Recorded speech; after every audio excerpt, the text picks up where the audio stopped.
સુરતથી ફરી એકવાર નકલી ઘીનું કારખાનું ઝડપાયું। માત્ર 150 રૂપિયામાં તૈયાર થતું હતું નકલી ઘી। સૌથી સ્વચ્છ શહેરમાં સુરતમાં નકલીનો બેફામ કારોબાર ધમધમતો હોવાનું સામે આવ્યું। શહેરના છેવાડે આવેલા લસકાણા વિસ્તારમાં તબેલાની આડમાં ધમધમતા ભેળસેળયુક્ત ઘીના કારખાના પર પોલીસે દરોડા પાડીને મોટા પાયે નકલી ઘીનો જથ્થો ઝડપી પાડ્યો। આ કામગીરીમાં પોલીસે અંદાજે 319 કિલો નકલી ઘી કબજે કર્યું છે। આ સાથે 856 કિલો વેજીટેબલ સોયાબીન ઓઇલ જપ્ત કરવામાં આવ્યું। 2.11 લાખનો મુદ્દામાલ જપ્ત કરી નકલી ઘી બનાવનાર એક શખ્સની અટકાયત કરી છે। પોલીસ તપાસમાં સામે આવ્યું કે પકડાયેલો આરોપી અલ્પેશ ઈશ્વરભાઈ સાંથલિયા અત્યંત જોખમી રીતે નકલી ઘી તૈયાર કરતો। તે વધુ નફો કમાવાની લાલચમાં વેજીટેબલ ઓઇલ અને સોયાબીન ઓઇલને મિશ્રિત કરતો, તેમાં ઘી જેવી સુગંધ આવે તે માટે ખાસ પ્રકારનું એસેન્સ ઉમેરતો। તબેલામાં જે થોડા પ્રમાણમાં ઓરિજિનલ ઘી બનતું તેને પણ મિશ્રણમાં ઉમેરી ગરમ કરીને ગ્રાહકોને છેતરતો। આ નકલી ઘીને તબેલાનું શુદ્ધ ઘી કહીને વેચતો હતો। સામાન્ય રીતે 1200 રૂપિયામાં વેચાતું ઘી તે સ્થાનિક નાની દુકાનોમાં માત્ર 350 રૂપિયામાં પ્રતિ કિલોના ભાવે સપ્લાય કરતો। એટલું જ નહીં, જે ગ્રાહકો તેની પાસે દૂધ લેવા આવતા તેઓનો વિશ્વાસ જીતીને તેમને ₹500 પ્રતિ કિલોના ભાવે શુદ્ધ ઘીના નામે આ ઝેર પધરાવી રહ્યો હતો। આ તરફ અમરેલીથી પકડાય નકલી ખાતરની ફેક્ટરી। સુરતથી નકલી ઘી પકડાયા બાદ અમરેલીથી નકલી ખાતરની ફેક્ટરી પકડી પડાઈ છે। અમરેલી જિલ્લામાં સ્પેશિયલ ઓપરેશન બ્રાન્ચ દ્વારા મોટા આંકડિયા પીપળગ રોડ પર આવેલી એક નકલી ખાતર બનાવતી ફેક્ટરી ઝડપી પાડવામાં આવી। એસઓજીએ ફેક્ટરીમાંથી 16,74,900નો મુદ્દામાલ જપ્ત કરી કાયદેસરની કાર્યવાહી હાથ ધરી। ફેક્ટરી નિરીમા એગ્રી પ્રોડક્ટ્સ નામથી કાર્યરત હતી। ત્યાંથી નબળી ગુણવત્તાનું એમોનિયમ સલ્ફેટ ખાતર ભરેલ 50 કિલોની 502 બેગ, પોલીહાઇટ આઈપીએલ ખાતર ભરેલી 25 કિલોની 720 બેગ જપ્ત કરવામાં આવી છે। આ ઉપરાંત Sarovar Sardar imported by Gujarat Sardar fertilization corporation લખેલી 5600 ખાલી પ્લાસ્ટિક બેગ અને ખાતર બનાવવા તથા ભરવા માટે ઉપયોગમાં લેવાતી 3 મશીનરી પણ સીઝ કરવામાં આવી છે। બનાવટી ખાતર કૌભાંડમાં ભરત ધાનાણીનું નામ ખુલ્યું છે, જેને પકડવા પોલીસે ચક્રો ગતિમાન કર્યા છે। ગાંધીનગરમાં ટાઇફોઇડના કેસનો વિસ્ફોટ, યુદ્ધના ધોરણે ચાલતી કામગીરી।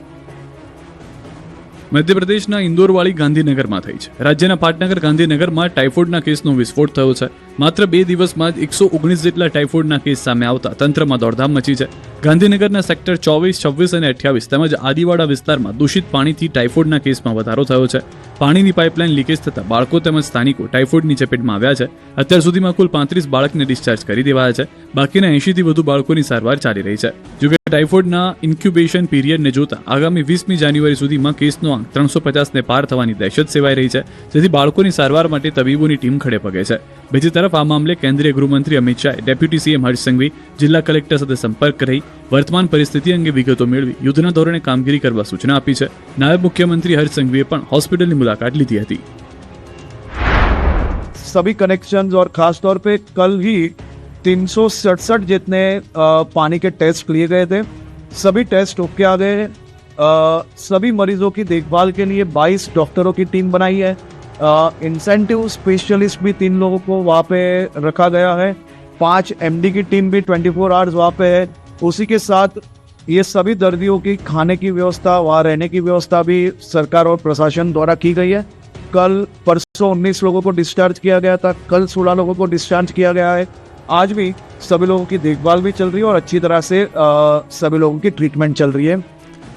ઇન્દોર અને ગાંધીનગર જેવી હાલત અમદાવાદની થવાની ચિંતા। એએમસીમાં વિપક્ષ નેતા શહેજાદ પઠાણે કર્યા આક્ષેપ। ઇન્દોર અને ગાંધીનગરમાં દૂષિત પાણી પીવાથી ટાઇફોઇડનો વિસ્ફોટ થયો છે। હવે આ ટાઇફોઇડ બીમારી અમદાવાદમાં પ્રસરે તો નવાય નહીં। આવું અમે નહીં, પરંતુ અમદાવાદ કોર્પોરેશનના વિપક્ષના નેતા શહેજાદ પઠાણે એકત્રિત કરેલા પાણીના સેમ્પલ બોલી રહ્યા છે। કોંગ્રેસ નેતા શહેજાદ પઠાણે અમદાવાદના 15 વિસ્તારમાંથી પાણીના નમૂના લીધા હતા, જે તમામ પીવા લાયક તો શું વાપરવા લાયક પણ ન હતા। આવું ગંદુ પાણી એએમસી દ્વારા વિતરણ થતો હોવાનો આક્ષેપ કર્યો। સાથે દૂષિત પાણી પીવાથી અમદાવાદ સ્માર્ટ સિટી નહીં પરંતુ બીમાર સિટી બની રહ્યું હોવાનો આક્ષેપ કર્યો। બીજી તરફ AMC standing committee chairman Devang દાણીએ વિપક્ષના આક્ષેપોને ફગાવ્યા। यानी ऊंट वाली चाली के विस्तार की यह बोतल है। यदि इस प्रकार का पानी अहमदाबाद शहर की जनता को सप्लाई किया जा रहा है तो कांग्रेस पार्टी ये समझती है कि आने वाले दिनों में इंदौर जैसी घटना, गांधीनगर जैसी घटना अहमदाबाद शहर में घट सकती है, जिसकी जिम्मेदारी सिर्फ और सिर्फ अहमदाबाद म्युनिसिपल कॉर्पोरेशन के अधिकारियों की મોનિટરિંગ સતત કરવામાં આવતું હોય છે। મહાનગરપાલિકા દ્વારા આપણે વાત કરીએ કે જે પીવાનું પાણી લોકોને પહોંચાડવામાં આવે છે તેના સેમ્પલ લઈ એની ચકાસણી પણ કરવામાં આવે છે। એટલે વિપક્ષ દ્વારા બેબુનિયાદ અને જે વાહિયાત આક્ષેપ કરવામાં આવી રહ્યા છે, આ આક્ષેપોને હું વખાડું છું। પીવાના પાણીના સંપ પાસે ગટરના પમ્પિંગ સ્ટેશન બનાવતા મહેસાણાના સ્થાનિકો વિફર્યા.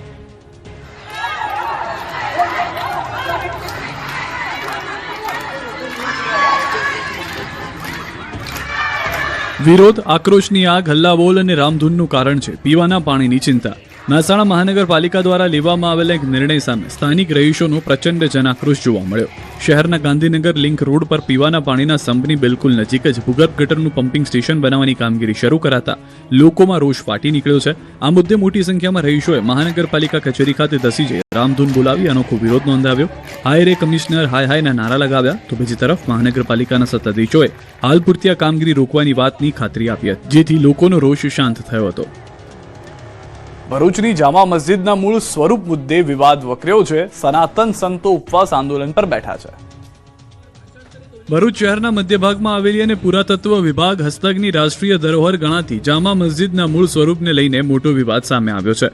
આ સ્થળ મૂળ રૂપે સમળી વિહાર, જૈન મંદિર તથા શ્રી ચક્રધર સ્વામીનું જન્મસ્થળ હોવાનો દાવો કરી સનાતન ધર્મના સંતો આંદોલનના માર્ગે ઉતર્યા છે.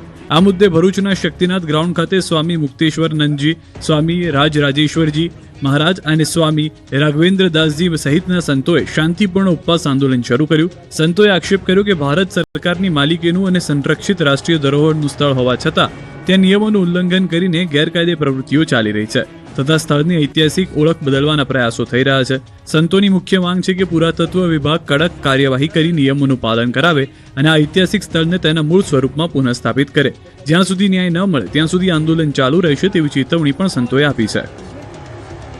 ચોટીલા નેશનલ હાઈવે પર ધણધણિયું બુલડોઝર.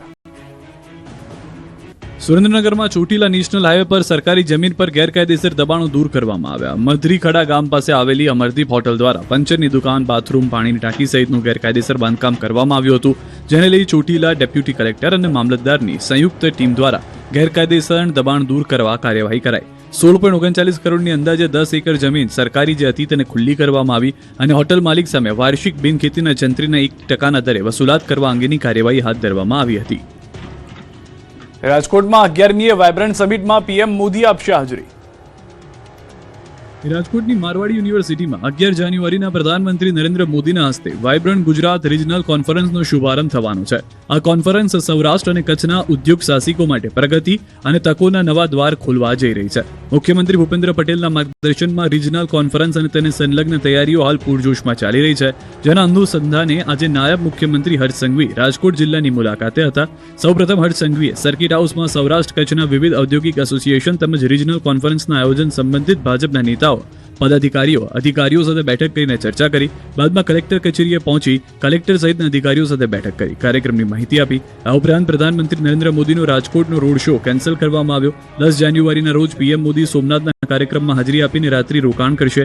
બીજા દિવસે એટલે કે 11 જાન્યુઆરીએ રાજકોટ મારવાડી યુનિવર્સિટીમાં આયોજિત વાયબ્રન્ટ સમિટ ઉદઘાટન માટે પહોંચશે. આ વાયબ્રન્ટમાં 5000થી વધુ ઉદ્યોગ જગતના દિગ્ગજો જોડાશે. રોકાણકર્તાઓ અને નીતિ નિર્માતાઓ હાજરી આપશે. 11મી તારીખે વાયબ્રન્ટ ગુજરાત રિજનલ સમિટનું જે ઇનોગ્રેશન સેશન છે તેમાં દેશના લોકપ્રિય પ્રધાનમંત્રી આદરણીય શ્રી નરેન્દ્રભાઈ મોદીજી આ કાર્યક્રમની શરૂઆત કરાવશે.